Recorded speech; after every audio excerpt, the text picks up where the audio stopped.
আল্লাহ বলেন ওয়াকাল্লামাল্লাহু মূসা তাকলিমা। মূসা নবীর সঙ্গে আমার আল্লাহ পাক রব্বুল আলামিন যখন মন চাইতেন কথা বলতেন। আল্লাহ নবী মূসা আল্লাহর সঙ্গে কথা বলতো, গল্প করতো। এই কারণে আল্লাহ পাক তার বিশেষ গুণ দিয়েছেন তাকলিমা। এত কথা বলতেন যার কারণে কালিমুল্লাহ বলা হয়। মূসা পয়গম্বরকে আমার রব্বুল আলামিন ডাক দিয়া বলে, মূসা তুমি আমি মাওলার সঙ্গে কথা বলো অনেক বেশি। কোন নবীরা এত বেশি কথা বলে নাই আমার সঙ্গে তুমি যতটুকু বলছো। এ পয়গম্বর মূসা, তোমার সঙ্গে আমি আল্লাহ কথা বলি, তবে হ্যাঁ নির্দিষ্ট সময় আছে, নির্দিষ্ট জায়গা। তুমি যখন ওই জায়গায় যাও, আমার সঙ্গে যখন সময় হয়, তখন তুমি আমি আল্লাহর সঙ্গে কথা বলতে পারো। নির্দিষ্ট সময় ছাড়া তুমি আমি আল্লাহর সঙ্গে কথা বলার সুযোগ নাই। এরপরও আমি তোমার সঙ্গে যখন কথা বলি, আমার আর তোমার মাঝখানে আমি আল্লাহ পাক রব্বুল আলামিন ৭০,০০০ নূরের পর্দা আমি আল্লাহ রেখে দে। ৭০,০০০ নূরের পর্দা দিয়ে আমি আল্লাহ পাক রব্বুল আলামিন তোমার মাঝখানে কথা বলি তোমার সঙ্গে। আমার আর তোমার মাঝখান থেকে ৭০,০০০ নূরের পর্দা বিদ্যমান। আল্লাহ পাক রব্বুল আলামিন ডাক দেয়া বলে, হ্যাঁ মূসা, আমি আল্লাহ পাক রব্বুল আলামিন এমন একদল উম্মতকে পাঠাবো, যেই সমস্ত উম্মতরা জমিনের মধ্যে আমি আল্লাহর সঙ্গে যখন মন যায় তখন কথা বলতে পারবে। তোমার সঙ্গে আমি আল্লাহ যখন মন চায় তখন কথা বলি না, নির্দিষ্ট সময় লাগে। কিন্তু আমি আল্লাহ এমন একদল উম্মতকে পাঠাবো, যে সমস্ত উম্মতরা সময় লাগবে না, নির্দিষ্ট টাইমও দরকার নাই, বারও দরকার নাই। বান্দার দিল যখন যাবে, বান্দা আমি আল্লাহর সঙ্গে তখনই কথা বলার জন্য যোগ্যতা অর্জন করবে। শুধু তাই নয়, বান্দা আমার সঙ্গে যখন কথা বলবে, তোমার মাঝখানে আমার মাঝখানে ৭০,০০০ নূরের পর্দা বিদ্যমান। কিন্তু ওই বান্দা যখন আমি আল্লাহর সঙ্গে কথা বলবে, আমি আল্লাহ পাক রব্বুল আলামিনের মাঝে, বান্দার মাঝে একটা পর্দাও নয়, বান্দা আমার সঙ্গে সরাসরি কথা বলার যোগ্যতা রাখবে। হে মুসলমান নবীর উম্মত, আল্লাহ পাক রব্বুল আলামিন ডাক দিয়া কয়, মূসা এই বান্দারা এত প্রিয় বান্দা, যার কারণে আমি আল্লাহর সঙ্গে বান্দারা সরাসরি কথা বলবে। মূসা নবী ডাক দিয়া বলে, মালিক ওই উম্মতরা কারা, কাদেরকে তুমি এত মর্যাদা দান করবা আল্লাহ, আল্লাহ তুমি আমাকে একটু শোনায় দাও। আমার রব্বুল আলামিন ডাক দেয়া বলে, মূসা ওই সমস্ত বান্দা, আমি আখিরি জামানায় একটা নবী পাঠাবো, পয়গম্বর মুহাম্মদুর রাসূলুল্লাহ সাল্লাল্লাহু আলাইহি ওয়াসাল্লাম। ওই সমস্ত বান্দারা আখিরি নবী মুহাম্মদুর রাসূলুল্লাহ সাল্লাল্লাহু আলাইহি ওয়াসাল্লামের উম্মত। আল্লাহ পাক রব্বুল আলামিন বলেন, আমি ওই নবীর উম্মতদেরকে এত দাম দিব, বান্দা যখন নামাজের মধ্যে দাঁড়ায় যাবে, আপনি আমি নামাজ আদায় করি, ফজরের নামাজ, জোহরের নামাজ, আসর, মাগরিব, এশা। বলেন তো নামাজের ভিতরে এমন একটা সূরা আছে যেই সূরাটা না তেলাওয়াত করলে নামাজই হয় না। সূরাটার নাম কি? এই প্রত্যেকটা নাকাতে, প্রত্যেকটা রাকাতে, প্রত্যেকটা ইমানদার বান্দা প্রত্যেক দিন প্রায় ৩২ বার এই ৩২টা রাকাতে সূরা পড়ে, সুন্নত ফরজ মিলে। আল্লাহ পাক রব্বুল আলামিনের বান্দা যখন নামাজের মধ্যে তেলাওয়াত করে, আলহামদুলিল্লাহি রাব্বিল আলামিন, আমার আল্লাহ পাক ডাক দেয়া কয়, হে ইমানদার মুমিন, আমি আল্লাহ পাক রব্বুল আলামিনের বান্দা যখন আমি আল্লাহর সামনে দাঁড়ায়া পড়ে আলহামদুলিল্লাহ, বান্দা যখন আমার সামনে দাঁড়ায়, আমি আল্লাহর সঙ্গে কথা বলার জন্য দাঁড়ায়, আমি আল্লাহর সামনে যখন বান্দা তেলাওয়াত করে আলহামদুলিল্লাহি রাব্বিল আলামিন, আমি আল্লাহ আসমান থেকে বান্দার তেলাওয়াতের জবাব দেয়া বলি, হামিদানি রব্বি।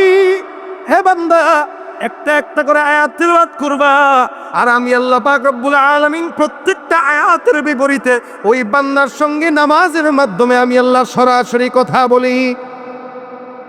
এ মুসলমান নবীর উম্মতের দল, আল্লাহ পাক রব্বুল আলামিন বান্দাকে একটা একটা আয়াত করে তেলাওয়াত করে, আর আমার আল্লাহ বান্দার সঙ্গে একটা একটা আয়াতের পরে কথা বলে। নিজে কথা বলা কেউ নয়, আল্লাহ নিজে সরাসরি।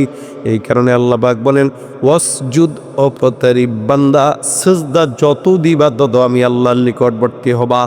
এই কারণে মুসলমান নবীর উম্মত, এলাকার চেয়ারম্যান, মেম্বার, এমপি, মন্ত্রী, ইউনো, মেয়র যা কিছু বলে, কোনো মানুষ যখন ক্ষমতার চেয়ার পেয়ে যায়, দুনিয়ার মানুষ তার সঙ্গে সম্পর্ক রাখার জন্য পাগল হয়। বলেন তো দুনিয়ার ক্ষমতা দরের থেকে আমার আল্লাহর ক্ষমতা একটু কম? সারা দুনিয়ার সমস্ত ক্ষমতাবান যদি একসঙ্গে হয়, আমার মাওলার ক্ষমতার কিরানাও কি কেউ যাইতে পারবে? চিন্তা করতে পারবে? আমার আল্লাহ পাক রব্বুল আলামিন এত ক্ষমতাধর আল্লাহ, এই গোটা আসমান আর জমিন সবকিছু তো তিনি বানাইলেন, এর বাহিরেও যে কত কিছু আছে এগুলো আমাদের অজানা। আল্লাহ পাক রব্বুল আলামিন এই কারণে বলেন, ওয়া ইন তাউদ্দু নি'মাতাল্লাহি লা তুহসুহা। এত এত নিয়ামত আমি আল্লাহ পাক বান্দা তোমাদের জন্য রেখে দিলাম, যেটা কিয়ামত পর্যন্ত কোনো বান্দা কোশ্চিনকালেও গণনা করা সম্ভব নয়। এই সমস্ত নিয়ামত রাজির মালিক আল্লাহ। দুনিয়ার একজন সরকার প্রধানের সঙ্গে কথা বলতে পারলে আপনাদের ভালো লাগে, একজন উপদেষ্টার সঙ্গে কথা বলতে পারলে, দেখা করতে পারলে অন্তরটা শান্তি হয়। আর আমি তার সঙ্গে ছবি আছে। হে মুসলমান নবীর উম্মত, আল্লাহ পাক রব্বুল আলামিন দৈনিক 5 বার আযানের মাধ্যমে আপনাকে আমাকে ডাকলো, কিন্তু আল্লাহর সঙ্গে কথা বলার সুযোগ পাওয়ার পর আমরা যাই না। হে মুসলমান, আল্লাহ পাক রব্বুল আলামিন 5 বার ডাকার পরও যেই বান্দা যায় না, আল্লাহ পাক বলেন ওই যেই বান্দা আমার ডাকে সাড়া দেয় না, আমি আল্লাহ ওই বান্দার ডাকে কোনোদিন সাড়া দিব না। আল্লাহ পাক বলেন, ফাযকুরুনি আযকুরুকুম ওয়াশকুরুলি ওয়ালা তাকফুরুন। বান্দা আমাকে স্মরণ করবা, আমি আল্লাহ তোমাকে স্মরণ করব। আমাকে স্মরণ করবা না, আমি আল্লাহর দরকার নাই তোমাকে স্মরণ করা। কতটুকু স্মরণ আমার আল্লাহ পাক রব্বুল আলামিন বান্দাকে করে? নবী বলেন, কেউ যদি আল্লাহ পাক রব্বুল আলামিনের দিকে হেঁটে হেঁটে আগায়, আমার আল্লাহ পাক রব্বুল আলামিন ওই বান্দার দিকে দৌড়ায় দৌড়ায় আগায়। কোন বান্দা যদি আমার আল্লাহকে 1বার ডাক দেয়, আমার আল্লাহ ওই বান্দার ডাকে 10 বার সাড়া দিয়া দেয়। আমার আল্লাহ পাক বলেন, আনা ইনদা যন্নি আবদি বি। বান্দা আমার উপরে যতটুকু ধারণা রাখবে, আমি আল্লাহ বান্দার উপরে ততটুকুই নিয়ামত রাজি দিব, বরং তার চাইতেও কোটি গুণ বেশি দিয়া দিব। হে মুসলমান নবীর উম্মত, আল্লাহ পাক রব্বুল আলামিন এই কারণে বলেন, বান্দা তোমরা আল্লাহর কাছে সাহায্য প্রার্থনা করবা নামাজের মাধ্যমে। ইয়া আইয়ুহাল্লাযীনা আমানুস্তাঈনু বিস-সাবরি ওয়াস-সালাহ। বান্দা যতই বিপদে পড়ো না কেন, কোনো বান্দা যখন নামাজের মাধ্যমে আল্লাহর কাছে বিপদ থেকে পানা চায়, আমার মাওলা ওই বান্দাকে নামাজের মাধ্যমেই বান্দার সব বিপদ থেকে হেফাজত করে।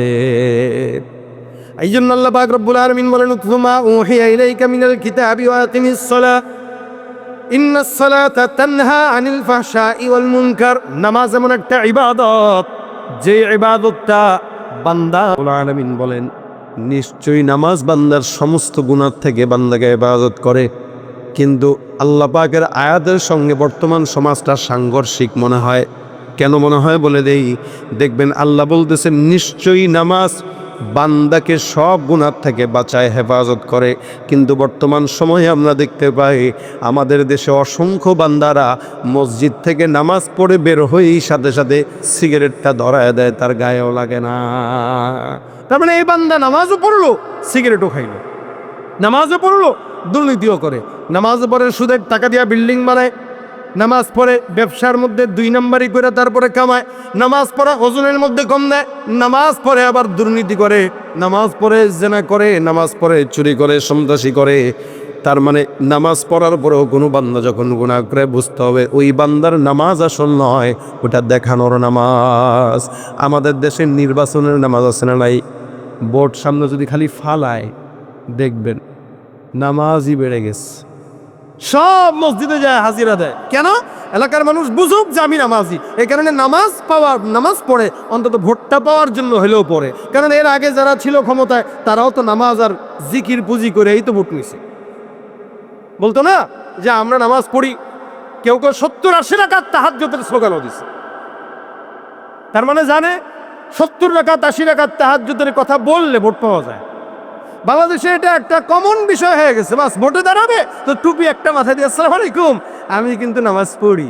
এই বেটা তুই নামাজ পড়াস বলা লাগে না, কিন্তু তোর কাজ ভাই, আপনি পুরুষ মানুষ, আপনি যদি জনজনে বলে বেড়েন ভাই আমি কিন্তু চাকরি করি, ভাই তুই চাকরি করেছে বলা লাগবে কেন? তুমি পুরুষ চাকরি করবা, মারে খাওয়াবা, বিবিরে খাওয়াবা নাকি? এটাই তো কথা। আচ্ছা, আপনি আপনার বিবি বিয়ে করছেন, বলেন তো বউকে চালানোর দায়িত্ব আপনার না আপনার ভাইয়ের? হ্যাঁ, আপনি বিয়ে করছেন, আপনার বউ চালাবে কি, আপনি না আপনার ভাই? যদি আপনার ভাই চালায়, বুঝতে হবে ডাল মে কুচ কালা হ্যাঁ, কথা কয় না। কোন বউরে যদি তার ভাই চালায়, মানে বিয়ে করছে একজন বউ কে চালায়, আরেকজন বুঝতে হবে ঝামেলাস। এখন যে বিয়ে করবে তারই চালাইতে হবে নাকি? এখন আপনি বিয়ে করছেন আর আপনি একদিন স্টেজে উঠে বলতেছেন, ভাই আসসালামু আলাইকুম, আমি এলাকার জামই, আমি কিন্তু আমার বউরে শাড়ি গয়না দেই, আপনারা কিন্তু এটা জেনে রেখেন। তার মানে এই লোক ঘর জামাই, সারা বছর বউর টাকায় চলে, একদিন শাড়ি দিয়া মানুষের কাছে নাম ফুটাইতেছে, ভাই আমি কিন্তু আমার বউরের শাড়ি দিছি, কথা বলে না। মানে এটাই তো স্বাভাবিক বিষয়। তুমি বিয়ে করছো, তুমি তোমার বউকে দিবা, এটাই তোমার কাজ। এখন তুমি যেহেতু ঘর জামাই, বউরে দাও না, তো যে কোনো একদিন বউরে দিয়ে এখন এলাকার মানুষকে জানান দিচ্ছ, এই জন্য কারণে বোঝা গেল তুমি ঘর জামাই। সুতরাং কোনো বান্দা যদি ইমানদার হয় আর সেই স্টেজে উঠে যদি বলে ভাই আমি কিন্তু নামাজ পড়ি, বুঝতে হবে এটাও ঘর জামাই মার্কা ইমানদার, কথা বলেন ঠিক কিনা? সারা বছর নামাজ পড়ে না, একদিন নামাজ পড়ে আপনাদেরকে জানান দেয় যে আমি নামাজি, ঘর জামাই মার্কা ইমানদার দিয়া অন্তত 4 পাওয়া যাবে, কিন্তু এলাকার থেকে দুর্নীতি আর সন্ত্রাসী দূর করার সম্ভাবনা কোনোদিন থাকবে না, ঠিক কিনা জোরে কন? এই কারণেই 50 বছরের বেশি হয়ে গেল স্বাধীনতার বয়স, আমাদের দেশের সরকার বেড়েছে, এসেছে, পরিবর্তন হয়েছে, শান্তি দেখি নাই। কারণ যারা গিয়েছে, যারা এসেছে, সব একই পথের পথিক, এদের কারো ভিতরে কোনো তফাৎ নাই, এরা একই রাস্তার। যাদের হাতে যায় ক্ষমতা, দেশ যেন বাপের ভিটা, রাখতে চেয়ার শুরু করে বিদেশিদের পাচাটা।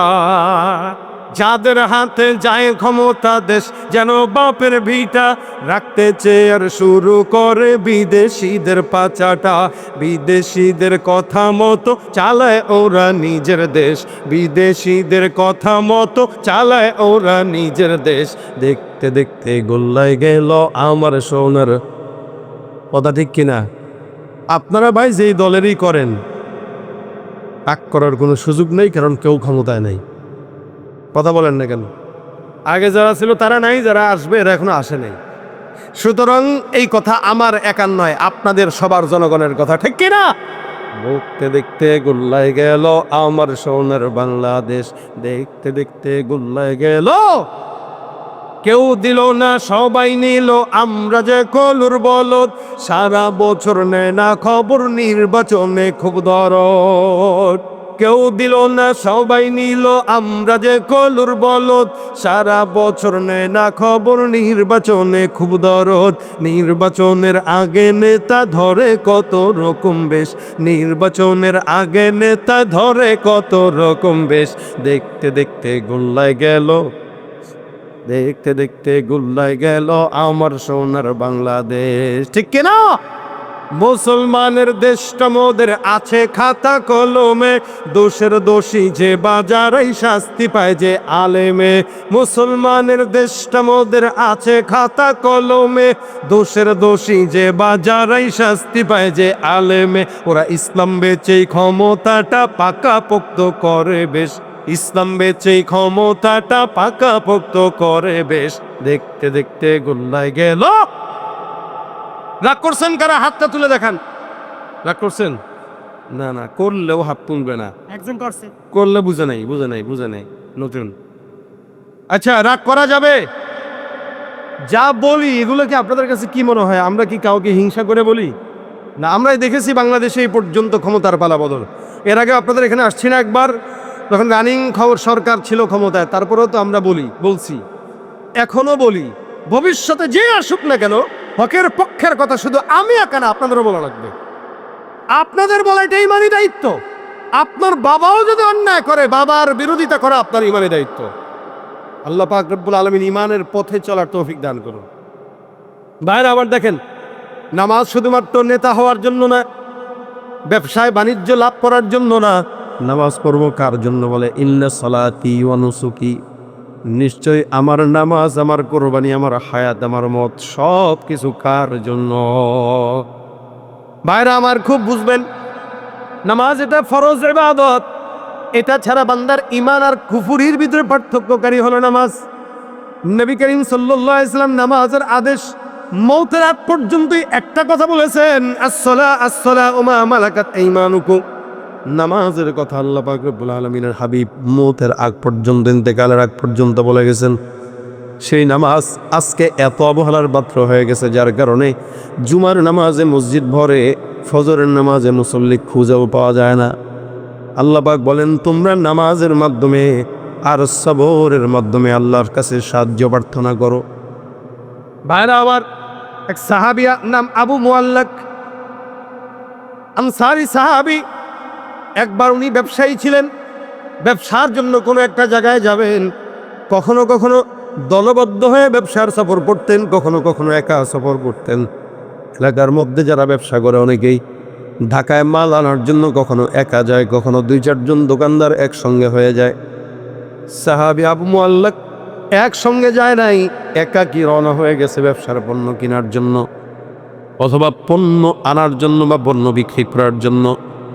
রওনা হওয়ার পর বিশাল বড় একটা মরুভূমির মাঝখানে আসলেন। বিশ্রাম নেওয়ার জন্য ওই জায়গায় তাঁবু গাড়লেন। চিন্তা করলেন কিছুক্ষণ বিশ্রাম নিয়ে আবার সফর শুরু করব, কিন্তু ওই এলাকাটাকে ডাকাত প্রবণ এলাকা, এটা উনি জানতেন না। আল্লাহর বান্দা পয়গম্বরের সাহাবী আবু মুআল্লাক রাদিয়াল্লাহু তাআলা আনহু ওই জায়গাটায় একদম স্থির হয়ে গেলেন, তাঁবু গাড়লেন বিশ্রাম নেওয়ার জন্য। হঠাৎ করে তাকায় দেখে বিশাল বড় একটা জামাত সরদার, ডাকাত সর্দার, এই বিশাল বড় একটা ডাকাতের দল তার সামনে হাজির হয়ে গেছে।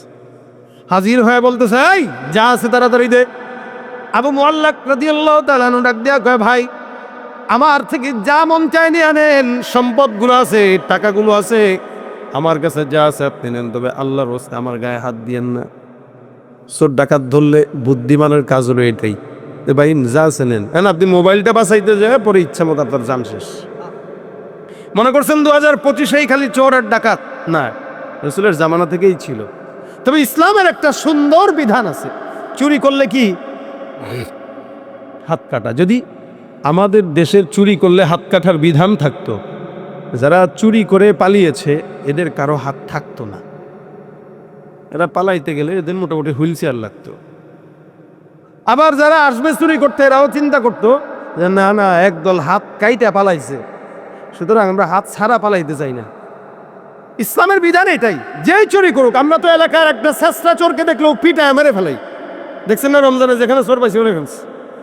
ভাই এটা নিজাম না, নিজাম হলে সে চুরি করবে তাকে হাত কাটাও, কিন্তু আমাদের দেশে তো ইসলামী আইন নেই, কেন যার যেমনি মন যেমনি মারে।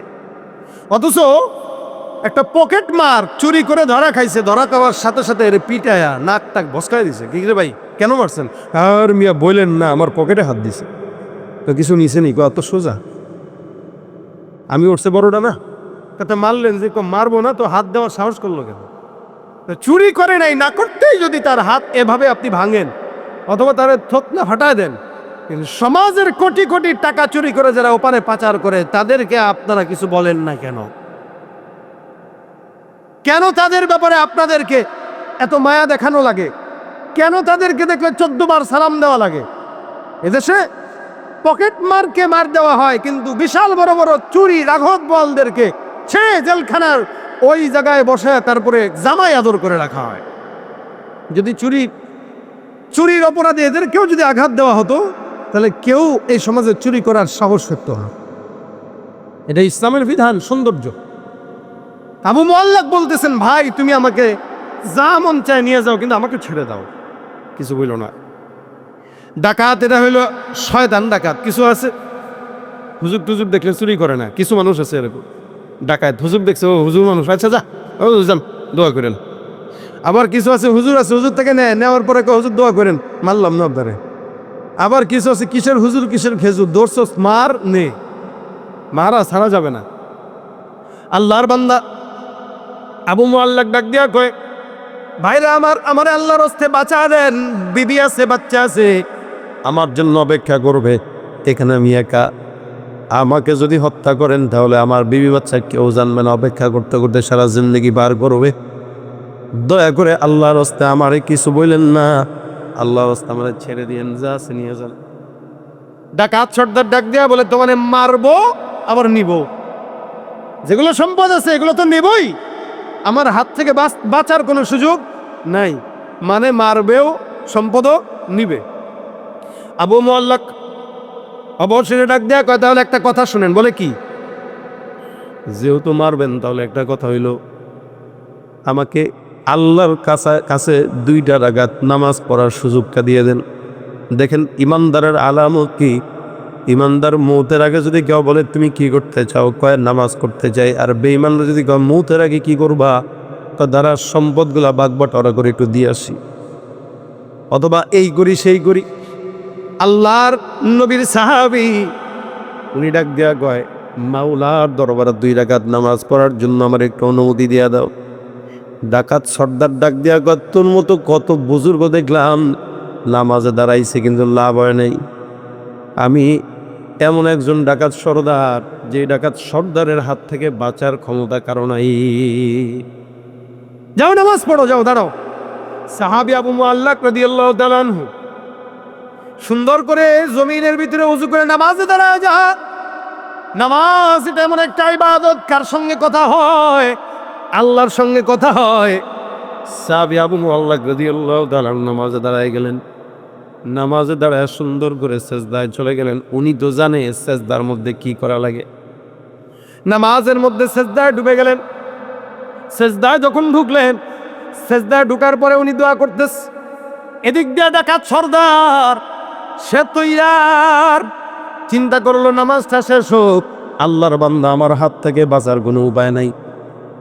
এই সাহাবী নামাজের মধ্যে দাঁড়াইলো, সেজদার মধ্যে নজর গেল।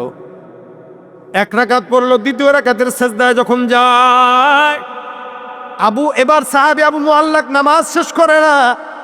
আর ডাকাত সর্দার বারবার ডাক দেয়া কয়, তাড়াতাড়ি নামাজটা শেষ করে দাও। কিন্তু সাহাবী তো নামাজ শেষ করে না। খুব বুঝবেন, সাহাবী সেজদার মধ্যে যায়, সেজদার ভিতরে ঢুইগা সাহাবী এবার দোয়া করে। মনোযোগের সঙ্গে শুনেন, সাহাবী সেজদার মধ্যে যায় দোয়া করতেছে। সাহাবী চিন্তা করলো, এটাই তো আমার জিন্দগির শেষ নামাজ, আল্লাহর কাছে একটু আবদার করি না, দেখি কি করে আল্লাহ। এবার নামাজের সেজদার ভিতরে দোয়া করতেছে, ইয়া ওয়াদুদ ইয়া ওয়াদুদ ইয়া ওয়াদুদ ইয়া যাল আরশিল মাজিদ ইয়া ফাআলাল লিমা তুরিদ আসআলুকা বিইজ্জিকাল্লাযী লা ইউরাম ওয়া বিমুলকিকাল্লাযী লা ইউদাম ওয়া বিনূরিকাল্লাযী মালাআ আরকানা আরশিক আন তাকফিনি শাররা হাযাল লাস ইয়া মুগীসু আগিসনি ইয়া মুগীসু আগিসনি ইয়া মুগীসু আগিসনি। বারবার এই দোয়া করে সাহাবী নামাজের সেজদার মধ্যে ঢুকে বারবার এই দোয়া করে। সাহাবী বর্ণনা করেন, আমি নামাজের সেজদার মধ্যে যখন এই দোয়া করলাম, আমি হঠাৎ করে তাকায় খেয়াল করলাম, আমি সেজদার ভিতরে টের পাইলাম কোথা থেকে দূর থেকে যেন একটা ঘোড়ার খুরের পায়ের আওয়াজ আমার সামনের দিকে আগায় আসতেছে। সেজদায় গেলে মাটির শব্দ হইলে এগুলো বোঝা যায়। সাহাবী বলে, আমি সেজদায় দূর থেকে ঘোড়ার আওয়াজ, কিন্তু মনে ভয় লাগলো যে কিরে ডাকাত কি আরো আসতেছে নাকি। আল্লাহর কাছে চাইলাম, আল্লাহ কি আরো ডাকাত পাঠা দিতেছে নাকি মারার জন্য, বুঝলাম না। আবার বলতে ইয়া যাল আরশিল মাজিদ ইয়া ফাআলাল লিমা তুরিদ আন তাকফিনি শাররা হাযাল লাস ইয়া মুগীসু আগিসনি ইয়া মুগীসু আগিসনি। বারবার দোয়া করতেছে। দোয়া করে আর কান্দে, কারণ এই মুহূর্তে আজরাইল তো তার সামনে দাঁড়ানো, ডাকাত বেশে। আল্লাহ, এই যে আমার সামনে ডাকাত সর্দার দাঁড়ানো, এই শয়তানের জন্য তুমি একাই যথেষ্ট। মালিক, তোমাকে ডাকলাম, এই মরুভূমির মাঝখানে কেউ নাই। আল্লাহ, তুমি যদি পারো বাঁচাইতে পারো, তুমি চাইলেই তাকেও মারতে পারো। যেই লোকটা আমাকে মারার জন্য আসছে, তুমি চাইলে সেই লোকটাকেই মারতে পারো। মালিক, আমার জন্য তুমি একাই যথেষ্ট হয়ে যাও। আল্লাহর বান্দা নামাজের সেজদার মধ্যে আছে, হঠাৎ করে খেয়াল করলো কে যেন তার পাশে এসে দাঁড়াইলো। আর একটা চিৎকারের শব্দ হইল, আর বলল, ভাইরে, সেজদার থেকে নামাজটা শেষ করে মাথাটা উঠাও। আল্লাহর বান্দা আবু মুআল্লাক রাদিয়াল্লাহু তাআলা সেজদা শেষ করে নামাজটা শেষ করে মাথাটা উঠাইল। তাকায় দেখে সামনেই একটা লোক, যেই লোকটা ওই ডাকাত সর্দারের দেহ থেকে মাথাটা আলাদা করে দিয়েছে। কিরে ভাই, আপনি কে? বিশাল সুন্দর যুবক, দাড়ি টাড়ি আছে, পাগড়ি টাগড়ি পরা। হ্যাঁ, এরকম একটা লোক সামনে দাঁড়ানো, আর ডাকাতের চেহারা, দেহ থেকে মাথাটা আলাদা হয়ে জমিনের ভিতরে পড়া। তো ভাই, আপনি কে? লোকটা এবার ডাক দেয়া কয়, আমি হইলাম আল্লাহ পাক রব্বুল আলামিনের তরফ থেকে আসমানের 4র্থ আসমানের একজন ফেরেশতা। সুবহানাল্লাহ, আমি হামদুলিল্লাহ। কে? ফেরেশতা। আসমানের ফেরেশতা, চতুর্থ আসমান থেকে আসলাম। আল্লাহ পাক রব্বুল আলামিন চতুর্থ আসমান থেকে আমাকে আদেশ দিয়েছেন, তুমি যখন প্রথমবার দোয়া করছো, ইয়া মুগি সোয়াবিসনি, আমি চতুর্থ আসমানে আল্লাহ পাকের কুদরতি কদমের সেজদায় পড়া ছিলাম। নবী আমার ডাক দিয়া বলেন, জমিনের আসমানে এত ফেরেশতা, এই 4 আঙ্গুল পরিমাণ জায়গা খালি নাই আসমানে, যেখানে ফেরেশতা নাই, অর্থাৎ 4 আঙ্গুল পরিমাণ জায়গাও খালি নেই। গোটা আসমানের কানায় কানায় আল্লাহর ফেরেশতারা মাওলার সেজদায় নিমজ্জিত। সুবহানাল্লাহ। এ আমার ভাইরা, ফেরেশতা আবার ডাক দিয়া বলে, তুমি যখন সেজদার ভিতরে পড়ে দোয়া করতেছো, আমি চতুর্থ আসমান থেকে আল্লাহর নাক শুইনা প্রথম আসমানে নেমে আসলাম। আল্লাহ পাক ফেরেশতাদেরকে বলতেছে, অমুক জায়গায় অমুক বান্দা বিপদে পড়ছে, কে আছো? ওই বান্দাকে বিপদ থেকে হেফাজত করতে যাওয়া। আল্লাহ পাক বলতে দেরি আমি আল্লাহকে ডাক দিয়ে বললাম, মালিক গো, আমার মতো একজন নগণ্য ফেরেশতাকে তুমি মাওলার আদেশ পালন করার জন্য তুমি একটু সুযোগ দিয়া দাও। আমার মাওলায় আমার সুযোগ দিয়েছে, আমি আসমান থেকে এসে আল্লাহর আদেশে তোমাকে বাঁচানোর জন্য ডাকাত সর্দারকে হত্যা করে ফেলেছি। বন্দে গানে খাসে আল্লাহ মুল গয়ুব দরজাহা জানে জওয়াসি সুলকুলুব জম সরসবু এ পিরাহন শনিদি চিরাদর চাহে কিনানস নদীদি। বিপদ থেকে বাঁচানোর মালিককে তুমি পারো করতে মোচন অভাব দুঃখী লোকের, তুমি পরম মুক্তিদাতা মালিকে জগতের। তোমার কাছে চাই যে পানা, তোমার কাছে চাই যে পানা, আমরা প্রতিদিন তোমার দয়ায় পূর্ণ আমার সারা নিশিদিন। আল্লাহ তুমি দয়ার সাগর, আল্লাহ তুমি দয়ার সাগর, রহমানুর রহিম, তোমার দয়ায় পূর্ণ আমার সারা নিশিদিন। কার দয়া? আল্লাহ যদি ১,৫০০ বছর আগে আবু মুআল্লাক সাহাবীকে ফেরেশতা আসমান থেকে পাঠায় বিপদ থেকে বাঁচাইতে পারে, সেই ডাকাত আর সন্ত্রাস তো এখনো আছে। বিপদে পড়বেন, সেজদায় চলে যাবেন। ইস্তাঈনু বিস-সাবরি ওয়াস-সালাহ, ধৈর্য আর নামাজ, এই 2 মাধ্যমে আল্লাহর কাছে যদি কেউ চায় তো আল্লাহ পাক তার সব বিপদ থেকে হেফাজত করে দেন। নামাজের সেজদা বান্দাকে আল্লাহ পাকের রহমত পাওয়ায় দেয়, বিপদ থেকে হেফাজত করে নেয়। এই জন্য যুবকরা আছে মনে করে 50 বছর হইলে নামাজ পড়বো, 40 বছর বয়স হইলে নামাজ পড়বো, কিন্তু না। আল্লাহ নবী বলেন 7 বছর হয়ে গেছে নামাজের তাগিদ দাও, 10 বছর হয়ে গেছে এখন নামাজের জন্য বাধ্য করো। কারণ নামাজ এমন একটা ইবাদত, যে ইবাদতটার সঙ্গে বান্দার ঈমান আর কুফরের পার্থক্য জুড়ে আছে।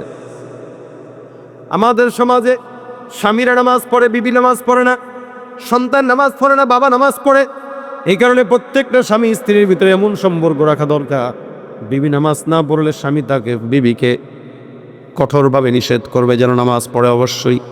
আবার স্বামী যদি নামাজ না পড়ে, বিবি তাকে আদর করে মহব্বতের সঙ্গে ভালোবেসে বলবে যেন স্বামীও নামাজ আদায় করে। কারণ যে এলাকার প্রত্যেকটা মানুষ নামাজি, নামাজের মাধ্যমে আল্লাহ পাক বান্দাকে ভরপুর বরকত দান করেন। যেই ঘরে বেনামাজি বেশি, ওই ঘরে কোনোদিন আল্লাহ বরকত দান করেন না।